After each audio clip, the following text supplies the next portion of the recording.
Il est primordial de porter une attention particulière à votre environnement. Une ambiance agréable donne aux clientes une sensation de confort et de bien-être. Le bruit et la musique peuvent aussi être des facteurs à prendre en considération selon le style de clientèle que vous désirez acquérir. Vous aurez besoin d'un endroit bien aéré et suffisamment éclairé pour bien voir les couleurs. Il est important que votre poste de travail soit facilement accessible pour les clientes. Une salle de bain et un vestiaire doivent être à leur disposition. Vous aurez à faire un choix entre le travail à la maison ou en salon. Tout dépend de vos projets. Le confort de la maison nous permet d'organiser notre horaire selon notre emploi du temps familial.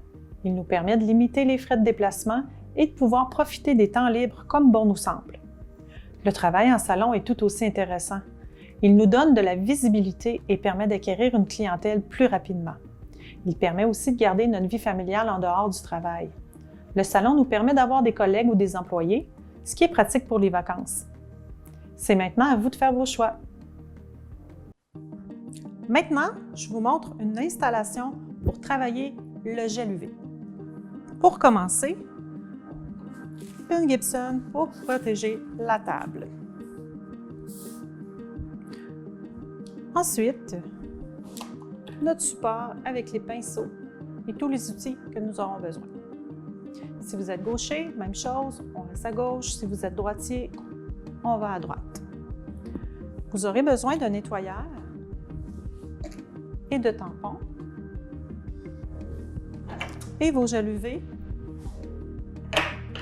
toujours dans l'espace où il n'y a rien, à l'opposé de votre support. Vos limes, même chose qu'en résine, les garder loin de la contamination où est-ce qu'on met nos mains. Pour le gel UV, ce qui est différent, c'est qu'on doit mettre la lampe au centre. La cliente doit mettre ses mains sur le dessus pour nous permettre de travailler et devra mettre ses mains comme ça à chaque fois qu'elle change, ce qui vous permet de travailler une main et faire cuire l'autre en même temps. Toujours pour le confort de la cliente, on peut ajouter une serviette si nous n'avons pas de coussin pour le confort. Merci. Alors, maintenant, je vais vous montrer une idée comment installer votre table de travail, votre poste de travail pour la technique résine et poudre. Pour commencer, une petite Gibson pour bien protéger la table. L'idée, c'est de garder le centre toujours libre pour les mains de vous et votre cliente.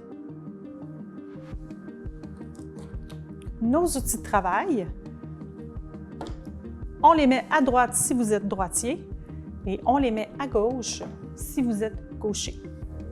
Il s'agit juste d'avoir les poudres, les résines à portée de main pour la facilité pour le travail. Tous vos outils doivent être installés ici. Il vous reste vos limes à ajouter, que je garde toujours du même côté afin de ne pas les contaminer et les garder très propres. Vos poudres à l'opposé, ce qui facilite le transfert et nous empêche d'avoir de la contamination sur nos produits. Si votre cliente n'a pas de coussin, vous pouvez toujours ajouter une serviette pour le confort de ses bras. Voilà!